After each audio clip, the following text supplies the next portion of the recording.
Ahoj, jsem Sára a právě mě sledujete okem bezpečnostní kamery. Normálně by to nebylo nic neobvyklého, až na to, že mě můžete pozorovat ze svého mobilu kdekoliv na světě. Tato převratná novinka využívá připojení přes mobilní síť a pomocí MMS pošle obrázky s možností odposlechu zvuku kamkoliv si přejete.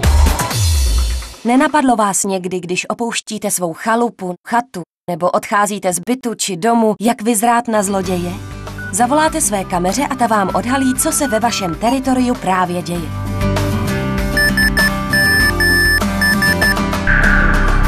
Nebo kamera zavolá vás. Dokáže se totiž svým čidlem sama zapnout. Také může spustit alarm. Nebo vás jen tak v tichosti zavolá a vy budete sledovat, co se tam právě děje, dokonce i v noci. Taková fotografie pachatele je už slušný materiál k jeho dopadení. SimCam vám nabízí kompletní sadu kamery s příslušenstvím, včetně předplacené SIM-karty mobilního operátora. Po instalaci SimCam stačí kameře zavolat vaším mobilním telefonem a v zápětí dostanete odpověď.